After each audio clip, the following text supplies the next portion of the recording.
سلامونه ملګرو، الله دې وکړي چې ټول روغ او جوړ یاست او ژوند مو ښه روان وي. د یو نوې ویډیو د یو نوې موضوع سره بیا ستاسو خدمت کې حاضر یم. ملګرو، نن مې هم ستاسو د پوښتنو یوه پوښتنه راخیستې ده او غواړم په هغې تاسو سره یو څو خبرې وکړم، څه معلومات در سره شریک کړم.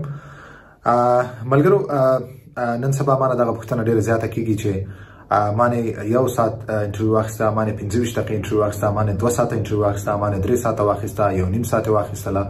د دې څه معنا ده، څه مطلب دی، ولې دومره کم وخت یا ولې دومره زیات وخت واخیسته؟ نو غواړم دغه پوښتنه ډېره زیاته کېږي، نو ځکه مې غوښتل چې په دې باندې یو څو معلومات تاسو ته درکړم. بعضې ملګري بې ځایه تشویشونه کوي، بې ځایه داسې غلط معلومات دوی ته رسېدلي چې دوی بیا داسې فکرونه کوي چې ولې مانه دومره کم وخت انټرویو واخیسته یا ولې مانه دومره ډېر وخت واخیسته. نو زه دغه ملګرو دپاره چې دغه تشویش بې ځایه تشویش د دې زړونه لرې شي، نو ځکه غواړم په دې باندې یو ویډیو جوړه کړم او تاسو ته یو څو خبرې وکړم. ګورئ ملګرو، دا د اوپرا کار دی. اوپرا په خپل کار باندې بهتره پوهیږي. دا د هغو فیصله ده چې تاسو نه څومره پوښتنې وکړي، تاسو نه څو منټه سوالونه وکړي، تاسو څو دقیقې هلته کښېنئ. دا مکمل ډول باندې د هغو پورې دا تړاو لري. بلکې اوپرا چې کوم دغه مخکې نه مخکې کوم سوالونه تیار کړي یا ماده کړي، هغه پوښتنې تاسو نه کوي، هغو ستاسو کیس چې کوم دی، هغه ستاسو قصه چې کوم تاسو ورلیدلې هغې نه مخکې هغه مطالعه کړي، هغه پوره امادګۍ سره راځي. نو هغه خپله بهتره اوپرا پوهیږي چې تاسو نه څو دقیقې انټرویو واخلي. اوس پوښتنه دلته دا اکثره ملګري دا پوښتنه کوي چې یعنې یو ساعت یې واخیسته دې څه معنا دی، 2 ساعت یې څه واخیسته، ډېره واخیسته ښه ده که دا منفي دی که دا پلانکې دی. نو دا هېڅوک هم نه پوهېږي چې تا نه کله یو ساعت انټرویو واخیستل او مثبت جواب راځي که منفي. دا فیصله مکمل ډول د اوپرا کار دی او دا د اوپرا اختیار دی چې هغه تعالی مثبت فیصله راولېږي که یا منفي راولېږي. خبره دلته دا ده چې تاسو دا فکر مه کوئ چې مانه ډېر وخت واخیستو نو دا تاسو بیا ورته فکر کوئ چې والا ماته منفي راځي، یا یو کس دی هغه نه کم وخت انټرویو واخیسته هغه به دا فکر کوي چې والا ما به رد کوي، یا دا منفي ده یا دا مثبت دی. نو دا منفي یا مثبت تاسو د وخت پورې بالکل مه تړئ. دا دې پورې مه تړئ چې چا نه یو ساعت واخیسته هغه صحیح انټرویو ده، که چا نه 2 ساعته واخیسته هغه ته به مثبت جواب راځي، که چا نه 3 ساعته واخیسته هغه له منفي راځي. دا ټولې خبرې چې کوم دي غلطې دي. لکه څنګه تېره ځلې ما یو ویډیو جوړه کړې وه چې هلته څه ملګرو داسې اوازې خپرې کړې وې چې که یو میاشت کې تاسو جواب راشي دا منفي دی، که 2 میاشتو کې راشي یا د 2 نه زیات راشي دا مثبت دی. دغسې دغه ټولې اوازې چې کوم دي دا دروغ دي، دا غلط دي اوازې دي، دا غلطې خبرې دي. تاسو داسې خبرو باندې بالکل ورته غوږ مه نیسئ، مه تشویش کوئ.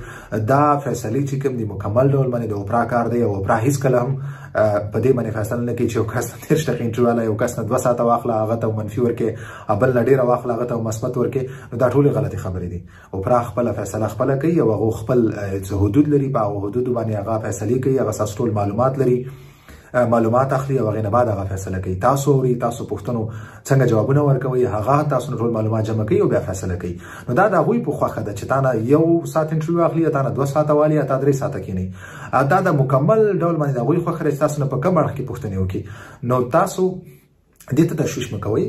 نقطه دا ده چې زما مطلب د دې ویډیو دا ده چې تاسو دا خبر در ورسوم که تاسو نه هر څومره وخت انټرویو واخلي تاسو دې تشویش مه کوئ چې دا منفي شو یا مثبت شو. داسې مفروضې د ځان نه مه جوړوئ چې دا اوس مانه دومره وخت انټرویو واخیسته دا مثبت دی یا دومره منفي دی. تاسو ځان له تشویشونه مه جوړوئ. دا مکمل د هغوی اختیار دی او د هغوی فیصله ده او دا بالکل دا فیصله هغوی په دې باندې نه کوي چې ورګه د نه موږ 30 دقیقې انټرویو واخیستله یا د نه 1 ساعت واخیسته یا د نه 2 ساعته واخیسته نو دله به داسې جواب لیکو. نه، دا ټولې خبرې غلطې دي. فیصله د هغو اختیار دی، دا د اوپرا خوښه ده، هغه بهتره پوهېږي چې څنګه فیصله وکړي. نو وخت پورې تاسو داسې خبرې مه تړئ، ځان ته بې ځایه تشویشونه مه جوړوئ. دغسې خبرې چې کوم دي دا ټولې غلطې خبرې دي. دغسې اوازې چې هر چا خپرې کړي دا غلطې دي. نو تاسو په دې باندې بې ځایه تشویش مه کوئ. خاص کر دغه نوي ملګري چې راغلي هغو ته دومره معلومات نه وي، نو هغه داسې اوازو ته ډېر غوږ نیسي، هغه ورته بیا ډېر تشویشونه کوي. نو هغه ستاسو د تشویش لرې کولو لپاره زه دغه ویډیو جوړوم چې تاسو هېڅ وخت کې داسې فکر مه کوئ، مه داسې تشویشونه کوئ. انشاءالله الله دې د ټولو کارونه وکړي، الله به ټول کارونه انشاءالله بهتره وکړي.